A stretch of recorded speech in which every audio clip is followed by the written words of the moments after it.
భగవద్గీత 5వ అధ్యాయము కర్మ సన్యాస యోగము. సామాన్యులకు అర్థమయ్యే విధంగా చదివి వినిపిస్తాను, వినండి, మంచి జరుగుతుంది. అర్జున ఉవాచ సన్యాసం కర్మణాం కృష్ణ పునర్యోగంచ శంససి యచ్రేయయాతయోరేకం తన్మే బ్రూహి సునిశ్చితం. అర్జునుడు పలికెను, ఓ కృష్ణ, ఒకసారి కర్మ సన్యాసమును మరి ఒకసారి కర్మయోగమును ప్రశంసించుచున్నావు. నిశ్చయముగా ఈ రెండింటిలో నాకు ఏది శ్రేయస్కరమో చెప్పుము. శ్రీ భగవాన్ ఉవాచ సన్యాస కర్మయోగశ్చ నిహ శ్రేయసకరావుభౌ తయోస్తు కర్మ సన్యాసాత్ కర్మయోగో విశిష్యతే. శ్రీకృష్ణ భగవానుడు పలికెను, కర్మ సన్యాసము కర్మయోగము అను ఈ రెండును పరమ కళ్యాణదాయకములే. కానీ ఈ రెండింటిలోనూ కర్మ సన్యాసము కంటేను కర్మయోగము సాధన యందు సుగమము అగుట వలన శ్రేష్టమైనది. జ్ఞేయ స నిత్య సన్యాసి యో నద్వేష్టి న కాంక్షతి నిర్ద్వంద్వో హి మహాబాహో సుఖం బంధాత్ ప్రముచ్యతే. మహాబాహు, ఎవ్వరిని ద్వేషింపని దేనిని కాంక్షింపని కర్మయోగిని నిత్య సన్యాసిగా ఎరుంగవలెను. ఏలనన రాగ ద్వేషాది ద్వంద్వములను అధిగమించిన వాడు అవలీలగా సంసార బంధముల నుండి ముక్తుడగును. సాంఖ్యయోగౌ పృథగ్బాలాః ప్రవదంతి న పండితాః ఏకమప్యాస్థితః సమ్యక్ ఉభయోర్విందతే ఫలం. సాంఖ్య కర్మయోగములు వేర్వేరు ఫలములను ఇచ్చునని మూర్ఖులు పలికెదరు, పండితులు అట్లు పలుకరు. ఆ రెండింటిలో ఏ ఒక్క దానినైనను బాగుగా విధి విధానముగా ఆచరించిన వాడు ఈ రెండింటి ఫలస్వరూపమైన పరమాత్మను పొందును. యత్ సాంఖ్యైః ప్రాప్యతే స్థానం తద్యోగైరపి గమ్యతే ఏకం సాంఖ్యం చ యోగం చ యః పశ్యతి సపశ్యతి. జ్ఞానయోగులు పొందు పరంధామమునే కర్మయోగులను పొందుదురు. జ్ఞానయోగ ఫలమును కర్మయోగ ఫలమును ఒక్కటిగా చూచువాడే యథార్థమును గ్రహించును.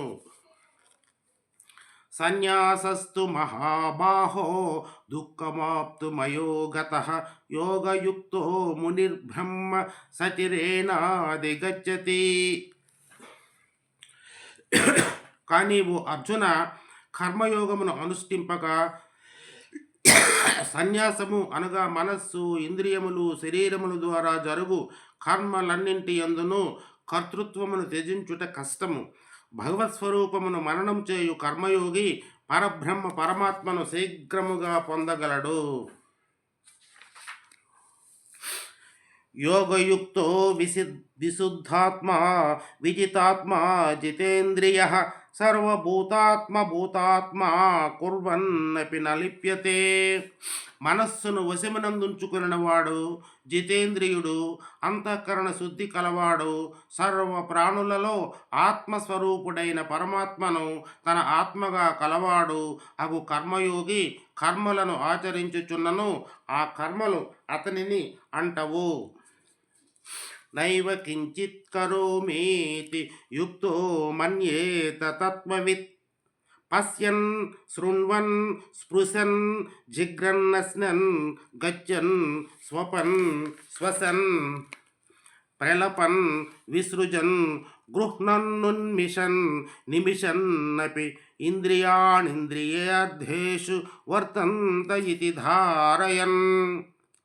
తత్వజ్ఞుడైన సాంఖ్యయోగి చూచుచు, వినుచు, స్పృశించుచు, ఆగ్రాణించుచు, భుజించుచు, నడుచుచు, నిద్రించుచు, శ్వాసక్రియలను నడుపుచు, భాషించుచు, త్యజించుచు, గ్రహించుచు, కనులను తెరచుచు, మూయుచు ఉన్నను ఇంద్రియములు తమ తమ విషయముల యందు వర్తించుచున్నవనియు తానేమియూ చేయుటలేదనియు భావించును. బ్రహ్మణ్యాధాయ కర్మాణి సంగం త్యక్త్వా కరోతి యః లిప్యతేన స పాపేన పద్మపత్రమివాంభస. కర్మలన్నింటినీ భగవదర్పణము గావించి ఆసక్తి రహితముగా కర్మలనాచరించు వానిని తామరాకుపై నీటి బిందువుల వలె పాపములు అంటవు. కాయేన మనసా బుద్ధ్యా కేవలైరింద్రియైరపి యోగినః కర్మ కుర్వంతి సంగం త్యక్త్వాత్మశుద్ధయే. కర్మయోగులు మమతాశక్తి రహితులై కేవలము ఇంద్రియములు, మనస్సు, బుద్ధి, శరీరముల ద్వారా అంతఃకరణ శుద్ధికై కర్మలను ఆచరింతురు. యుక్తః కర్మఫలం త్యక్త్వా శాంతిమాప్నోతి నైష్టికీం అయుక్తః కామకారేణ ఫలే సక్తో నిబధ్యతే. నిష్కామ కర్మయోగి కర్మఫలములను త్యజించి భగవత్ప్రాప్తి రూపమైన శాంతిని పొందును.